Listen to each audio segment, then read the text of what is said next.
This is the description of the new world that is experienced by Ashwapati.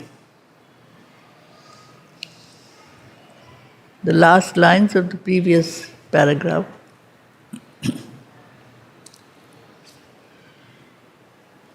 He read from within the text of the without.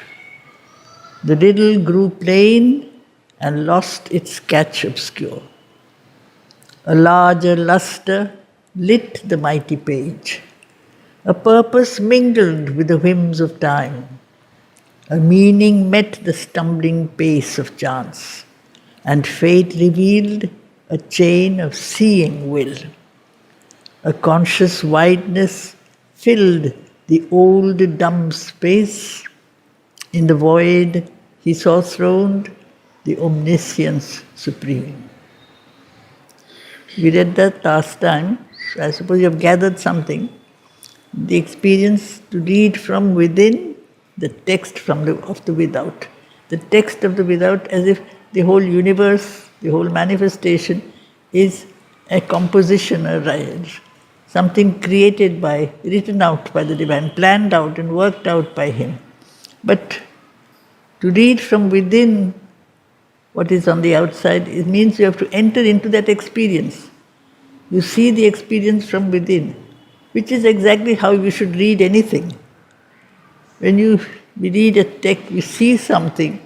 We read in the sense you see, or you read a book, or you see an event. We don't see only what is happening. We should see what is behind. What has made this happen? What is the consciousness? What is the play of forces that have created this event or manifestation? Then we don't jump to a sudden, quick conclusion. We see things only superficially. So this is no longer true for him. He sees the play of manifestation where there is the manifestation of darkness as well as of light. They seem to be opposed to one another. Now he sees that the opposition is not there. From within the darkness, there is the emergence of light. That means in the very heart of matter, in the very heart of unconsciousness, the preparation for a new creation is working itself out. So there is no opposition. Opposition belongs to the world of mind.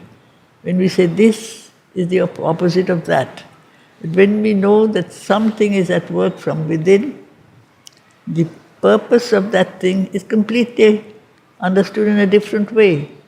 There has to be a period of preparation. He says, life's the gestation of the golden child. Gestation is the period of preparation for a new manifestation. So things don't just happen. Something is working out within the consciousness, or within what we call unconsciousness. If consciousness is breaking out of unconsciousness, consciousness is already there, growing slowly, a little at a time. Because in the world of time, things happen gradually. So it works itself out progressively, but it is all there. It is for this manifestation of a new world that the previous world existed for so long. It is just like when we suffer, when there is something wrong, it is a kind of a realization that something is wrong. And that is the error. We have to remove that which causes the pain. What causes the pain is in us something that is not in harmony with the divine. And it is this disharmony. You realize it, otherwise you just accept it as it is. This is how it is. But we realize there is in me something that is in discord, in disharmony with the divine. And slowly we can grow out of that and manifest something new. So the riddle grew plain. Otherwise the riddle is, how can in the plan of the divine creation how can there be a world which seems undivine. There is one side of the truth which is divine, perfect, beautiful. The other side seems to be the opposite. And how to link them, how to find an understanding between the two. The catch obscure is the catch, is where you work out the solution of the riddle. That if you accept, if we understand that there is an involved divine, there's a plunging down of the divine in the darkness, and because of that plunging down or involution of light in the darkness, slowly he prepares the base, the ground, and gradually out of the darkness, a little at a time, more and more consciousness emerges in evolution. Evolution cannot happen without involution. That is the whole thing. Otherwise it seems whimsical. It's the plan, the whims of time, which he talks of in the next line. He understands it's not something whimsical, it's not suddenly something is beautiful, then something is not beautiful. Something happens that makes us happy, and then something happens that makes us unhappy. No, there is no such thing. We have to learn to experience all things as a manifestation of the divine plan.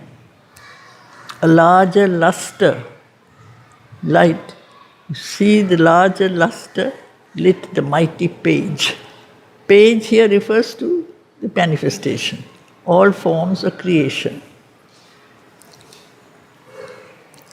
And therefore, a meaning met the stumbling pace of chance. Otherwise, in our life, sometimes life is beautiful, sometimes not so beautiful. Sometimes you say, it is a chance happening. Today all went well.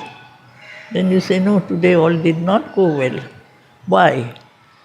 We realize everything is a slow working out, a slow emergence of consciousness out of unconsciousness. But each thing has its own rhythm, has its own pattern, has its own energy that breaks out, you might say, much more happily, much more willingly, like a flower breaks out of a bud without complaints, because it has no ego, it has no opposition. Like man does not break out of his ignorance so easily. His ego has already grown. He thinks very highly of himself. So the breaking down of his ego will take a long time. The change is there. It will come eventually. But the struggle and the pain will be much more. Because man has already arrived at a certain stage of self-consciousness, self-awareness. And he thinks this is the whole reason why I am. I am like this, I have been made by the divine so that I can be a mental being. The mental being is just a temporary stage, it's a middle term. A flower doesn't ask to be a mental being. It doesn't doubt, it doesn't question. Its struggles, therefore, are not really... Maybe there is a struggle, naturally it breaks out of the bud, but without complaint, with simplicity. As we become more so-called wise, conscious, that simplicity is replaced by self-satisfaction, self-awareness. Therefore, a conscious wideness filled the old dumb space. The old dumb space is the world of inconscience. We realize that no, the whole universal play is created with a certain plan. The universe is a field of manifestation. And what was the original unconsciousness, the original darkness, is actually the home of the eternal light that is waiting to emerge, that may be sleeping, dormant, waiting for the right time. But the opposition between darkness and light, between ignorance and unconsciousness on the one side, consciousness on the other, is not there. This is therefore the perception of the new world.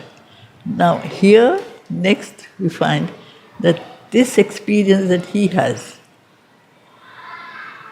he says, can it not be experienced by all?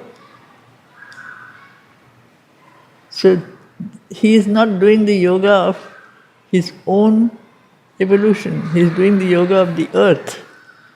This is part of Savitri. The whole story of Savitri, the whole story of Ashwapati, the whole story of Savitri herself. All this is the yoga of the earth. The earth is the field, not just one individual. This individual contains in himself or in herself the entire aspiration of mankind. That is the purpose also. There are so many aspects to this book. A will, a hope immense now seized his heart.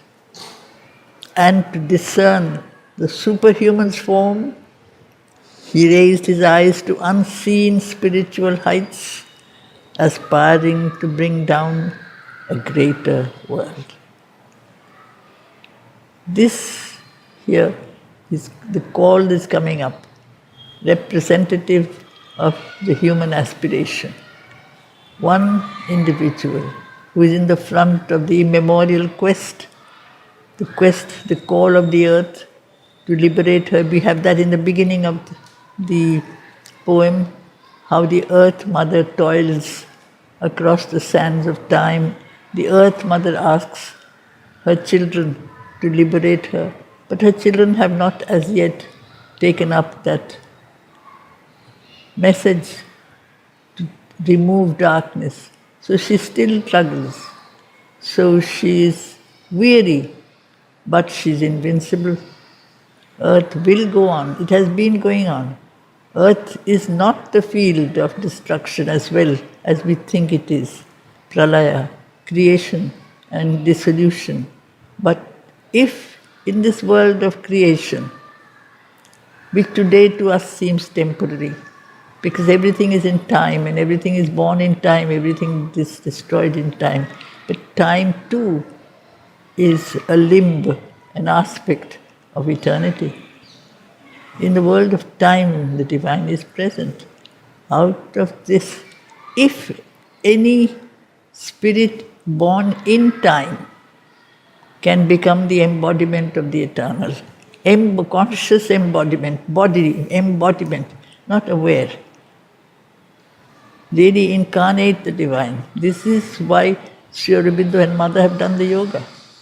That physical embodiments had to become, they came down on earth to embody the new manifestation. It is not something to be experienced in some remote higher plane of consciousness, but in the cells of the body. So this is where the purpose of those who are the pathfinders, the Vedas also speak of the pathfinders, those who are ahead of the rest. They break old ground. It is necessary to have a past.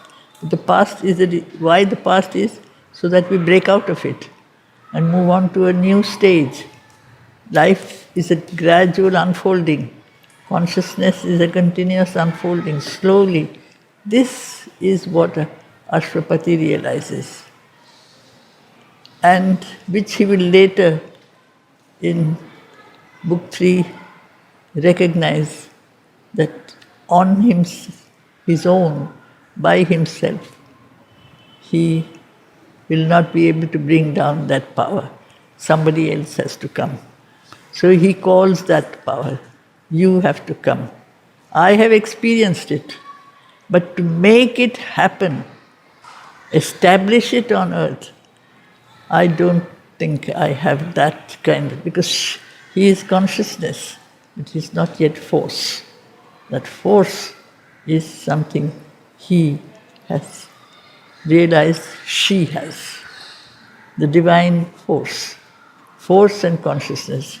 That is the mother's power, the consciousness which is also force. He has the consciousness. So, first of all, to discern, to be able to distinguish, to be able to see in the human the superhuman, the possibility of the future man, the golden being. He raised his eyes to unseen spiritual heights, aspiring to bring down a greater world. The glory he had glimpsed must be his home. His home, it must be really the level, the state in which it's a natural, normal state. It's not something which we perceive like a flash or a lightning, but it has to be established as something permanent. Like, his home is where we belong. This is what has to become the world. The world is not just realize that yes, someday something new, something beautiful will happen. This has been there in man's heart, man's spirit, always, to have heaven on earth, to have a wonderful future. All that is not enough. Earth has to change. Earth is matter. Matter is not going to be removed. Matter contains that light. It's always true. The gold is in the world of matter. Gold is consciousness, is the supreme. It is hidden in the mud. It is hidden in the waters of earth. So this sense of light, of the supreme consciousness, that is part of the lower creation, has to become obvious, manifest, by removing all the outer coverings of ignorance. A brighter, heavenlier sun must soon illume this dusk room, which is dark internal stair. Dark internal stair, you have the descent of the consciousness into the unconsciousness and the ascent of the unconsciousness out of the inconscious. It is an evolutionary consciousness. Like a staircase, it goes down, the same staircase goes up. So involution goes down, because the involution goes down, evolution follows. It can go up. Man can plunge down, then he can come up. And you realize that I'm not falling down. Each fall is an opportunity to rise to a higher level. Because I fall, I know that yes, things are not right with me. And that's a message. This has to be replaced by a change in my nature. A consciousness has to, a greater consciousness has to replace my earlier state. The dusk room refers to the body or the earth? Then the world of not total dark. Dusk is not total darkness. This is the world of mind. When there is the mind, and then below the mind the vital, below the vital the subconscious, all this is there. It doesn't include total and absolute refusal of light. When you go down to the utter lowest level, there seems to be a rejection of light, which is also present in us. If we go down, down, down deep in our nature, there are always parts that do not accept the divine. They do not believe. They say, no, I am like this. If there is a divine, he is far away, I can turn to him, I can call him, maybe I can worship him. But to become him in my cells, in my body, in my nature, physical nature, that is not possible. It is this new possibility that is the fundamental aspect of Sri Aurobindo's yoga and the Mother's yoga. This is the yoga of realization. This is the task he has allotted to her when he told her, you have to fulfill our supramental yoga of realization. Because he was withdrawing. She said, I am withdrawing, you have to continue. We have to fulfill it. She has to do the work, the hard work. This is the world of nature, manifestation on earth. She is that force of change. She is a power of conscious change. He is a force of silent consciousness. He is there, the light is there, but she has to bring it down and break down the opposition, because the opposition is huge. In us, the opposition is there in every particle of our nature. The attachment to our ignorance. We relate to ignorance much more easily than to light. Light blinds us. Too much light will dazzle us and blind us. Too much darkness makes us feel comfortable and goes to sleep. The consciousness goes to sleep. There is some connection with our physical responses with the world of light and darkness. We are not always comfortable with too much light. Outwardly, as well as inwardly, it is something that shakes us, disturbs us too much. Too much light is very disturbing, we can't bear it. So this is what he says, it has to change. You accept the weakness of the mortal embodiment of the mortal vessel. The vessel will break down with so much light, so much pressure of consciousness. So, the infant soul, why is it? The spirit is comfortable in its small nursery school. It gives you an image. It's as if we come down into the body in which the spirit is surrounded by so many layers of quiet, calm darkness. The consciousness remains, has time, just like a seed plunging into the soil, stays for quite a long time, growing under the ground. It needs the darkness. It's our nursery school. Too much wisdom, too much, you might say, light of knowledge at the beginning of the spirit is not really very helpful, because the darkness provides the certain quiet peace. It doesn't push, it doesn't insist. Slowly from within things grow. Like a bird grows within the egg, like a flower grows within the seed. There is always a need. So you see, there is a kind of a collaboration between darkness and light. So this darkness is a period of training, a school. Gradually we grow out of this.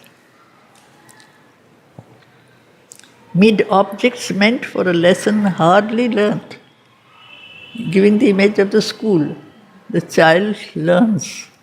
Hard is often uses, it's a usage by Sri Aurobindo, I suppose, with difficulty. Not just hardly learn means learnt nothing, but learn with hardship. Because man doesn't learn easily. He makes the same mistake over and over again. He learns through experiences, but he repeats the same error. Attachment, ego, preferences, desires, all these that really connect us with the world of manifestation in the vital, in the subconscious. Subconscious is very difficult to change. The subconscious comes, the pull comes from the past. So I have grown out of the mud. The pull of the mud is very strong. I go back to that. I fall back in that state. It doesn't really, it is not as if I have learnt once, I've made a mistake once, I've learnt my lesson. No, we make mistake again. And there is a reason. When I make a mistake, I repeat the mistake. It's lesson hardly learnt. I repeat the mistake because perhaps my outer layers of consciousness are resisting the change. Matter is made of resistance as well. It is not a willing change. So, mid objects meant for a lesson hardly learnt, the physical consciousness doesn't change easily. The vital consciousness doesn't change easily. The mind can be explained. This you should not do. This you should do. But the physical body does not accept it because it doesn't really relate so easily to wisdom, to consciousness. And the vital is so attached to its desires, it doesn't change either.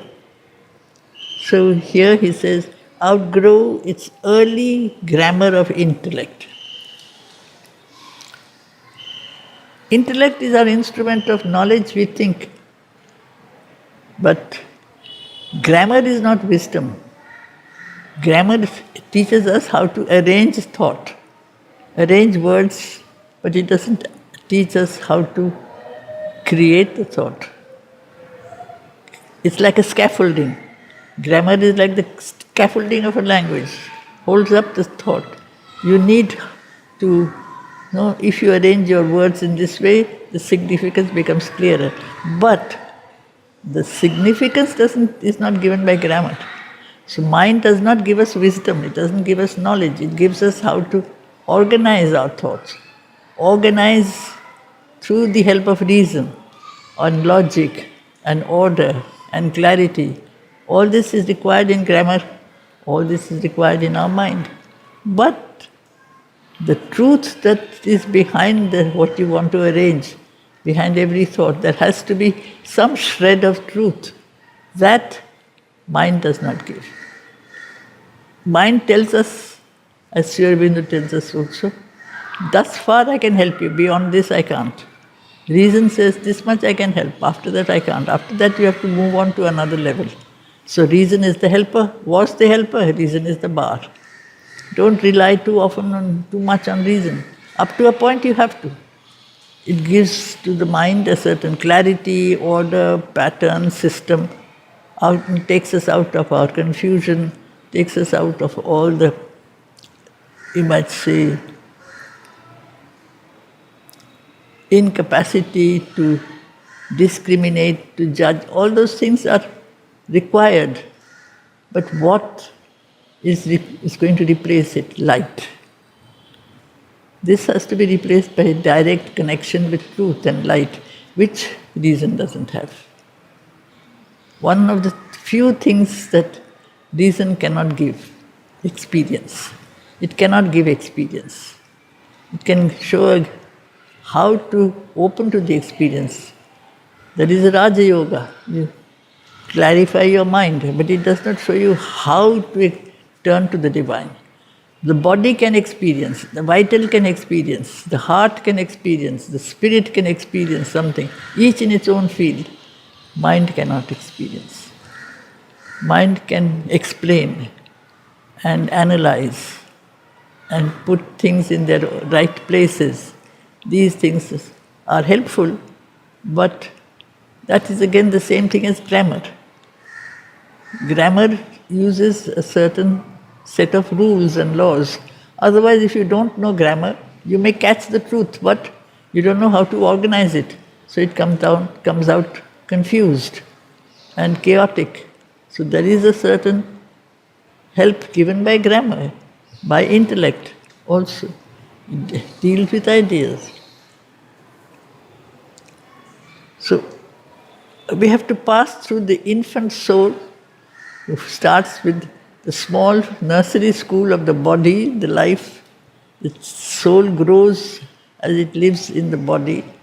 Then it grows as it works its way through, expresses itself to the clarity of the mind, and then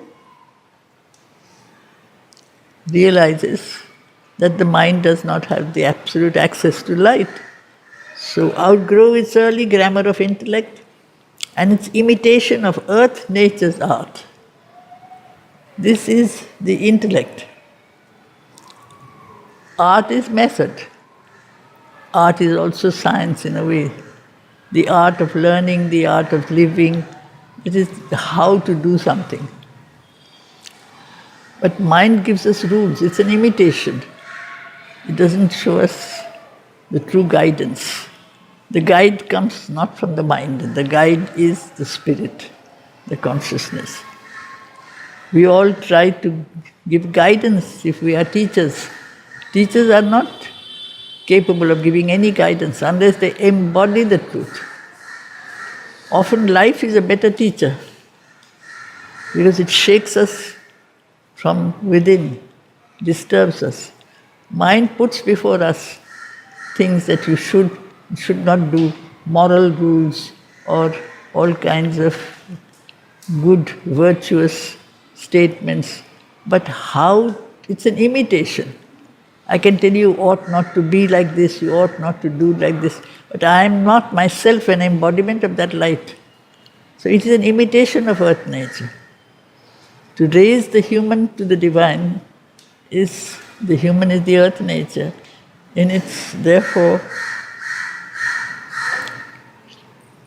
it's earthly dialect to God language change. You know, dialect is a distortion of the language. So he's using the same image of the intellect, the mind. In every language there are dialects, isn't it? In different parts. India has so many languages, official languages. I don't know, 22 or 24 or 20 something, official languages. But you take up Hindi or you take up Bengali or wherever, every village will have its own intonation, has its own accent, has its own choice of words. So we don't speak like this, we use this for this. So there is a kind of attachment to our own origins. We don't really change. Just like we are attached to our own origins of soil, of darkness, we don't change. The mind will tell us this, but I say I can't do it. In my religion or from my standpoint, these things are not said, these things are not done, these customs are not to be followed, all sorts of things. This is part of the lessons of life that we have, just like the dialect. Dialect is not the pure language proper. There is always a certain distortion born from the background, the level of development, or what is natural to the soil of that part. Even the enunciation, the pronunciation of words, they vary from part to part, so that in certain parts a man will speak in a way which a person will not be able to understand this. We don't speak like this. We don't use these words. I am not accustomed to hearing this kind of language. There is always a kind of an attachment to our background, our soil. Soil is really the ground. And we have grown out of that soil. We can't change. So this has to change into God language, the divine perfect language, which is why Sri Aurobindo's language is not easy to follow. There is no attachment to any particular dialect. There is no language that you say, oh, in Sri Aurobindo's English there is this kind of language which is typical of him. His language of sublime quality. You have to give up all attachment to standard notions, fixed ideas, all the customs and habits of thought, because mind has its own habits also. All this has to go. So slowly man has to grow out of his smallness. And therefore all this has to be replaced by direct contact with the truth. If I become that knowledge, if I become that truth, then and only then do I know the truth. In living symbols, study reality. I study reality through his works. Even if I am a sincere, you might say, disciple of Sri Aurobindo, to the best of my ability I am reading his books. But I am not guru. We are reading Savitri, we are reading the Life Divine. To the best of your sincere ability you are doing it. But if there is one drop of true, genuine experience, it can recreate your being. You can remold the consciousness. You have to live the truth. You don't have to hear about it. You don't have to know about it. You have to live it. This is sometimes what we think. I sit and listen to some bhashan of somebody who talks very nicely. I don't have, but I hope you don't believe that. I don't. Because I don't believe I know anything. Because I have to live that. I don't give good advice, we have to live that. Living symbol. Living symbol means we become an expression. A symbol is an expression of a truth, always, of something much greater than the expression. Every symbol is an expression of something greater than the truth, of which we are talking. So if I say the divine, it is, for me, the symbol of the divine is the mother, is Sri Aurobindo. It is a living embodiment. The divine is a vast, infinite word beyond my conception. I hold on to a form. That form for me connects me to the divine. We can find that. If I can experience that absoluteness, which you might say, relate to the word the divine. It's something perfect, absolute, beyond understanding, beyond time, beyond space. This is the divine. And I say, this is who she is, this is who he is. Sometimes you say, then why did Mother say this? Why did Sri Aurobindo do this? Why they did it, they know. I don't know. Why they said this? Why? And then sometimes she seems to say the opposite. So go and ask her. It's far beyond my understanding. That simplicity and humility we have to always understand. We have to live that experience. Until we live the experience, we keep quiet. We shut down judgment. We don't judge. You just have to experience. The ideal must be nature's common truth. Until then, we have a notion of something which is perfect. Ideal is a perfect conception. Idea comes from the word idea. It's a formation in the mind. If I can't explain or experience something, I have developed in my higher mind some concept. This is how the truth is. I may be wrong, but for the time being, this is all that helps me. So nature often proceeds by putting before herself some ideals, and then replace each ideal by another ideal once it has been achieved. Nature's truth, from the world of nature.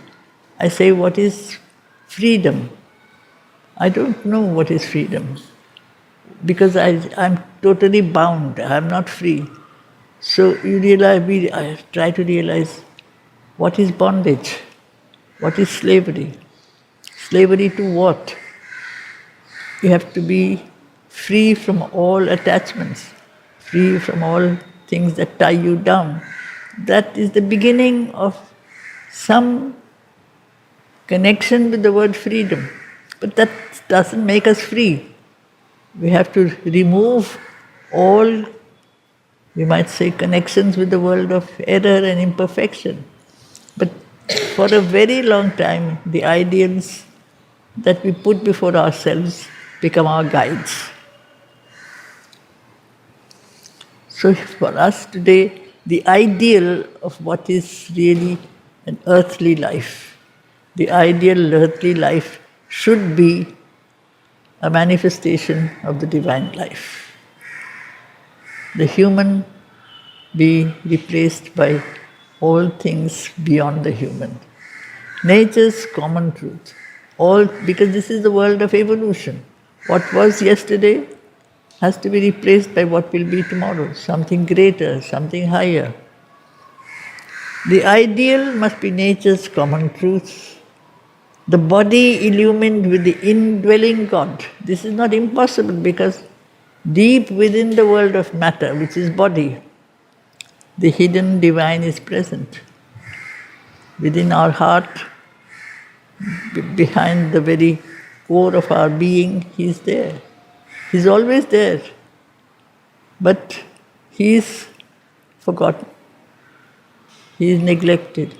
To turn to that inner divine which is there in everyone, deep within, so that the outer nature feels illumination, a guidance. That is when one begins to live more consciously. To be attached to that source of light, the source of guidance, the presence of the grace. The grace is there, the divine love is always there. It has to be illumined by the indwelling God. The heart and mind feel one with all that is. A conscious soul live in a conscious world. This is the change required. This is the beginning of a new perception. Yes, my watch is not working. As through a mist, a sovereign peak is seen. He gives us a very beautiful image from physical nature. Just as the aspiration of the earth is often symbolized by the mountain that climbs up to the heights. From the soil, from the earth, of the ground of rocks and stones, there is a mountain that goes up, and up, as if it is trying to reach the supreme heights. So high, sometimes it goes beyond the clouds. So there are mountains that are hidden, the peaks are not seen. You see the clouds, sometimes the cloud cover can break and you can see the topmost peak shining with light because the sun falls on the snow and it's golden. This is the magic of mountains. It goes so high that you have the sunshine. The sun is the symbol of the highest truth. The sun's light falls on the snow-covered peaks and there is a golden light that comes. So from this earthly formation, a mountain is after all an earthly formation, there is something growing out of the unconscious, rocks and stones, that touches the highest world of light and truth. And so, for instance, we have the image of, say, Shiva sitting on the mountain top. The divine presence is there on the highest heights. So that again symbolizes, it's a symbol that matter is really dominated and the home of the spirit. Not only is dominated, but is the home of the spirit.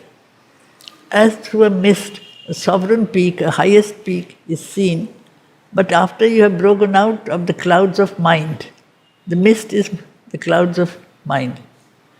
If the mind is very, very active, it finds its own explanations, then that highest light is not seen.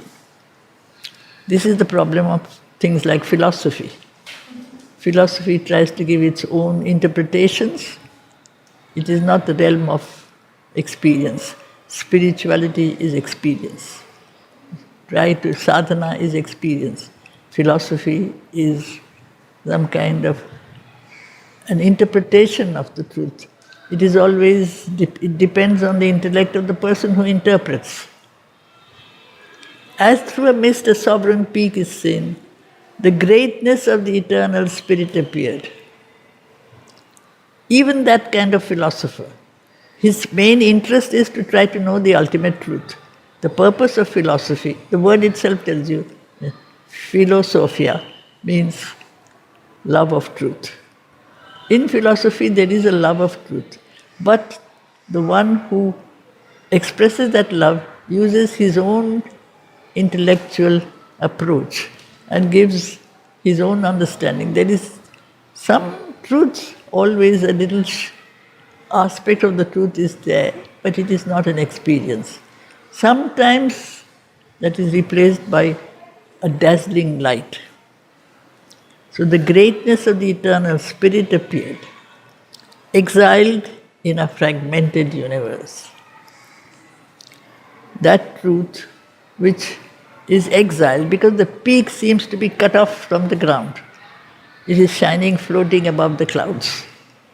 So there are certain beings who are on the heights. They seemed cut off from our everyday life, exiled from in a fragmented universe. We have said this is the lower creation, that is the higher creation. He has just told us there is no such thing. The universe is not fragmented. We see it as fragmented. The lower creation contains the highest possibilities. It is a circular creation. That's why in the Life Divine he describes the supramental as a circular consciousness. It's spherical. It's not linear. Mind is linear, so this is low, that is high. But in the highest consciousness, what is high is also in the low. But when you use the mental approach, you say, no, the highest heights, the gods, the divine is far away. He is brilliant, he is beautiful, he is magnificent, but he is near the sky. Swarga is up in heaven, not here. He is exiled from our earth. So amid half semblances of diviner things, half semblances of diviner things is our world. Things that are sometimes beautiful. As we evolve, we try to create expressions of greater beauty, greater light, greater knowledge, but they are all imperfect. It's a semblance. A semblance is a copy.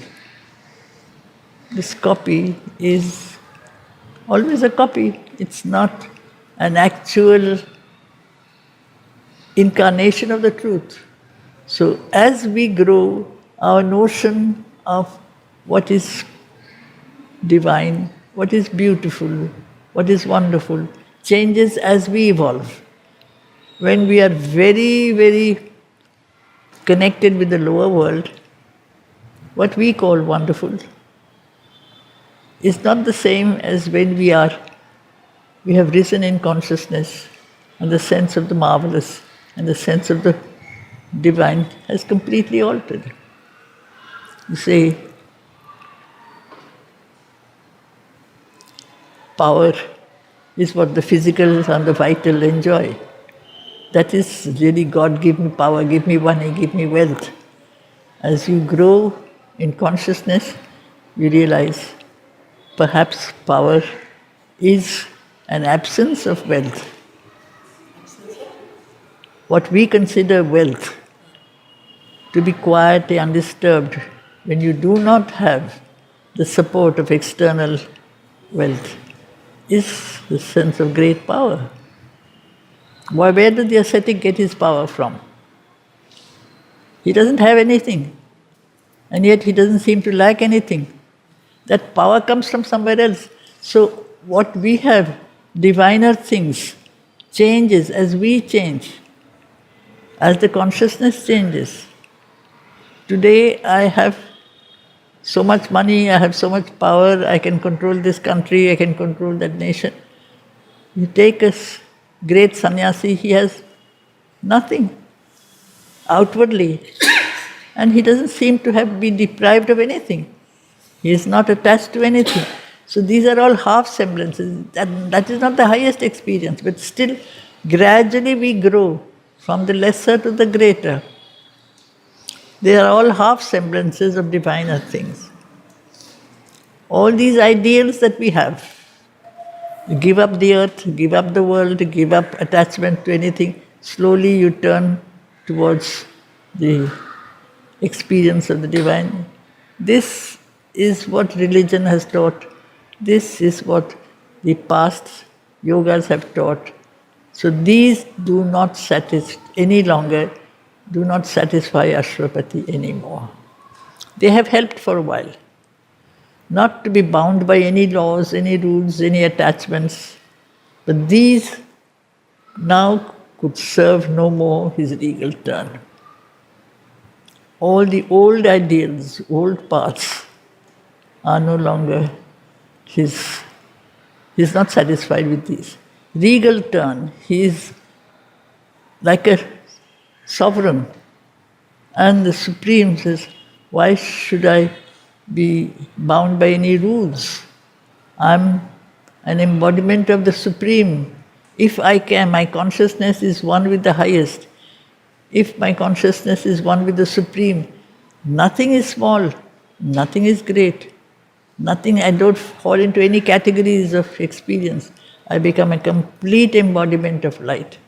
So this is what Ashwapati wants, to make the earth free from all these different, you might say, compartments of knowledge and become a total embodiment of the truth. Okay?